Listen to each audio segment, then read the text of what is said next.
नमस्कार दोस्तों, स्वागत है आपका हमारे चैनल बी एक्स एजुकेशन में। हर बार की तरह आज भी हमने आपके लिए एक नई कहानी लेकर आए हैं।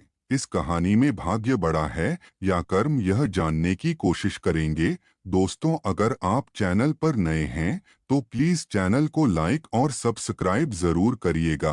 तो चलिए वीडियो प्रारंभ करते हैं। इस दुनिया में दो तरह के इंसान होते हैं। पहला, जो यह मानते हैं कि भाग्य वाग्य कुछ नहीं होता और वे कर्म की प्रधानता में ही विश्वास करते हैं। दूसरे वे लोग हैं जो भाग्य पर भरोसा करते हैं, यानी उनका किस्मत कनेक्शन में पूरा भरोसा होता है। उनका दृढ़ विश्वास होता है कि जो भाग्य या किस्मत में लिखा है वो हो के ही रहेगा।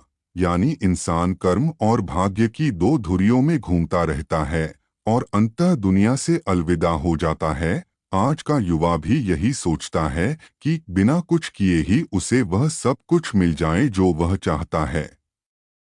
इस विषय पर अक्सर बहस होती रही है कि आखिर कौन बड़ा है, भाग्य या कर्म। अनंतकाल से ही यह बहस का विषय रहा है कि कर्म ज्यादा महत्वपूर्ण है या भाग्य, इनमें से कौन बड़ा है।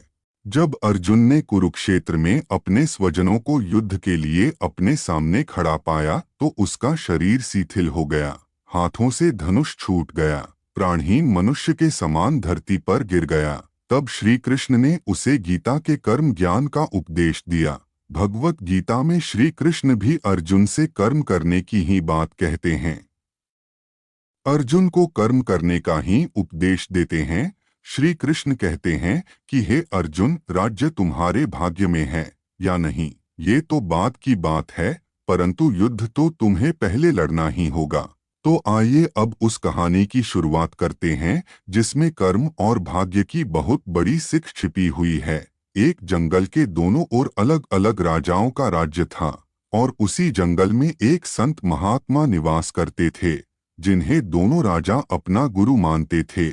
उसी जंगल के बीचों बीच एक नदी बहती थी। अक्सर उसी नदी को लेकर दोनों राज्यों के बीच झगड़े फसाद होते रहते थे। एक बार तो बात बिगड़ते बिगड़ते युद्ध तक आ पहुंची। कोई भी राजा सुलह करने के लिए तैयार नहीं था, सो युद्ध तो निश्चय ही था। दोनों राजाओं ने युद्ध से पहले संत महात्मा का आशीर्वाद लेने की सोची और दोनों राजा पहुंच गए जंगल की उस कुटिया में जहां संत महात्मा रहते थे। पहले एक राजा आया और उसने संत महात्मा से युद्ध में विजय का आशीर्वाद मांगा।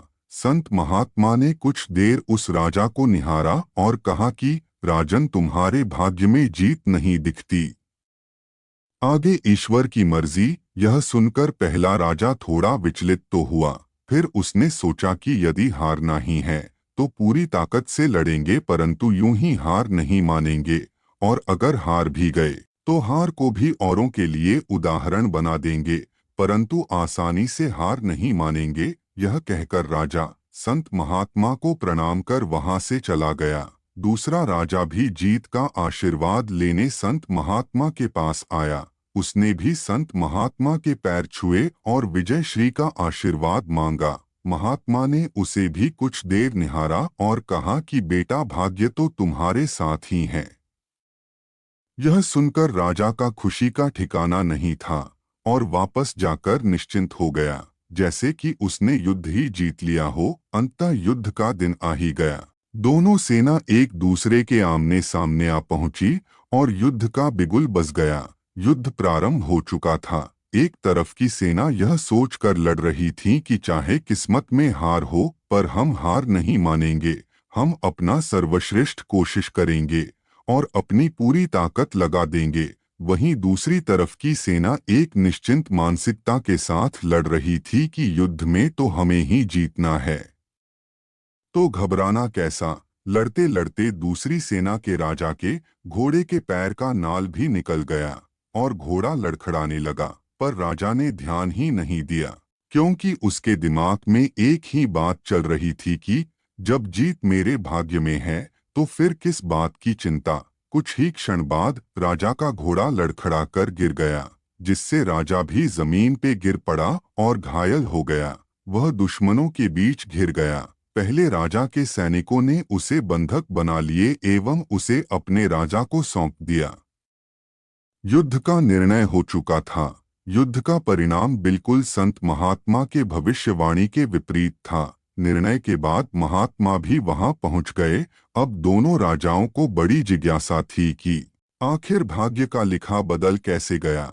दोनों ने संत महात्मा से प्रश्न किया कि गुरुवर आखिर ये कैसे संभव हुआ। संत महात्मा ने मुस्कुराते हुए उत्तर दिया, राजन भाग्य नहीं बदला, वो बिल्कुल अपने जगह सही है, पर तुम लोग बदल गए हो। दोनों राजाओं ने संत महात्मा से पूछे गुरुवर वो कैसे। तब संत महात्मा ने विजेता राजा की ओर इशारा करते हुए कहा कि अब आपको ही देखो राजन, आपने संभावित हार के बारे में सुनकर दिन रात एक कर दिया।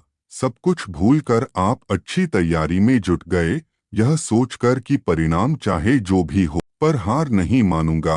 खुद ने हर बात का ख्याल रखा, खुद ने ही हर रणनीति बनाई, जबकि पहले आपकी योजना सेनापति के भरोसे युद्ध लड़ने की थी।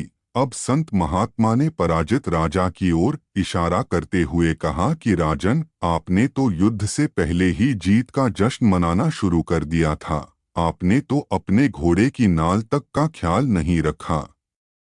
फिर आप इतनी बड़ी सेना को कैसे संभालते और कैसे उनको कुशल नेतृत्व देते। और हुआ वही जो होना लिखा था। भाग्य नहीं बदला, पर जिनके भाग्य में जो लिखा था उन्होंने ही अपना व्यक्तित्व बदल लिया। फिर बेचारा भाग्य क्या करता। दोस्तों, हमें इस कहानी से यह सीख मिलती है कि भाग्य उस लोहे की तरह वहीं खींचा चला जाता है जहां कर्म का चुंबक हो। हम भाग्य के अधीन नहीं हैं, हम तो स्वयं भाग्य के निर्माता हैं। हम अपना भाग्य स्वयं बदल सकते हैं। उस राजा की तरह यह सत्य है कि भाग्य भी उन लोगों का साथ देता है जो कर्म करते हैं। किसी खुरदुरे पत्थर को चिकना बनाने के लिए हमें उसे रोज घिसना पड़ेगा। ऐसा ही आप अपनी जिंदगी को समझें। हम जिस भी क्षेत्र में हों, जिस स्तर पर हों, हमें अपना कर्म करते रहना चाहिए बिना फल की चिंता किए। तो चलिए भाग्य और कर्म को और अच्छे से समझने के लिए पुराणों में बताई गई एक कथा से समझते हैं।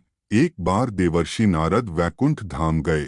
वहां उन्होंने भगवान विष्णु को प्रणाम किया और श्रीहरि विष्णु भगवान से कहा, हे प्रभु, पृथ्वी पर अब आपका प्रभाव कम हो रहा है। धर्म की राह पर चलने वालों को कोई अच्छा फल नहीं मिल रहा और जो पाप कर रहे हैं उनका सब भला हो रहा है। उनके मजे ही मजे हैं। तब श्रीहरि विष्णु भगवान ने कहा, ऐसा नहीं है नारद, जो भी हो रहा है वह सब नियति से ही हो रहा है। नारद बोले, प्रभु, मैं तो यह सब पृथ्वीलोक से देखकर आ रहा हूँ।